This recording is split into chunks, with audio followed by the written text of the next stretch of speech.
Every day, you access information on your phone, like reading the news, purchasing goods and services, or communicating with friends over social media. But how is all this information transferred behind the scenes? Your favourite websites and apps probably use APIs. And as a web developer, you will discover that APIs are developer friendly, easily accessible, and a very valuable and useful development tool. API is the acronym for Application Programming Interface. An API is a set of functions and procedures for creating applications that access the features or data of an operating system, application, or other service. If this still sounds a bit vague, just remember that the term API is intentionally open to many applications and use cases. As a web developer, a lot of the day-to-day job involves working with APIs.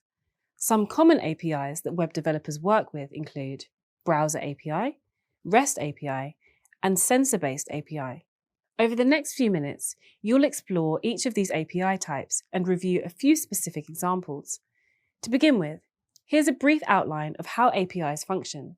In software development, APIs are often the bridge between different components or systems. This earns them names like gateway or middleware. The term is used widely to represent many different tools and systems. Let's consider some examples of different API use cases. One common type of API is browser or web APIs, which are built into the browser itself. They extend the functionality of the browser by adding new services and are designed to simplify complex functions and provide easy syntax for building advanced features. A good example is the DOM API. The DOM API turns the HTML document into a tree of nodes that are represented as JavaScript objects. Another example is the geolocation API that returns coordinates of where the browser is located. There are also other APIs available for fetching data, known as Fetch API, drawing graphics or Canvas API, keeping history or History API, and client-side storage, also known as Web Storage API.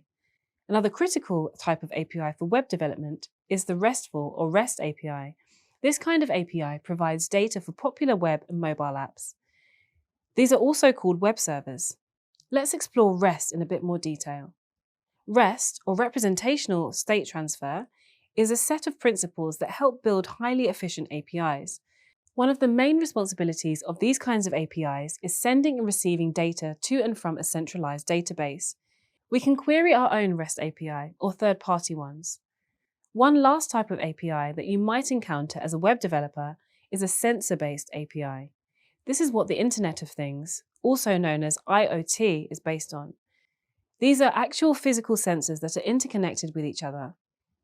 The sensors can communicate through API and track and respond to physical data. Some examples are Philips Hue smart lights and NodeBots. That's a lot of APIs to think about. Fortunately, for web developers, the most common data API is a RESTful API, which, as you've learned, is a web server that provides responses to requests. These API web servers are designed to provide the data backbone for a web client like a web page or mobile app. This means that these APIs must be able to accomplish things like getting data or GET, creating data, also referred to as POST, updating data or PUT, and deleting data or DELETE. APIs use REST principles and good design practices to create discoverable interfaces. This helps us get the exact response expected. But exactly how do they work? Here's a closer description of their activity. These APIs use endpoints to specify how different resources can be accessed. The endpoint is built into the URL when accessing the API. Once the endpoint is hit, the API performs whatever server-side processing is needed to build the response. Two common forms of response are full web pages, a data form based on JavaScript called JSON. In this video, you explored some APIs, and as a web developer, you will frequently work with many different types of APIs. You will often use APIs to extend the abilities of systems or to act as a bridge between different components.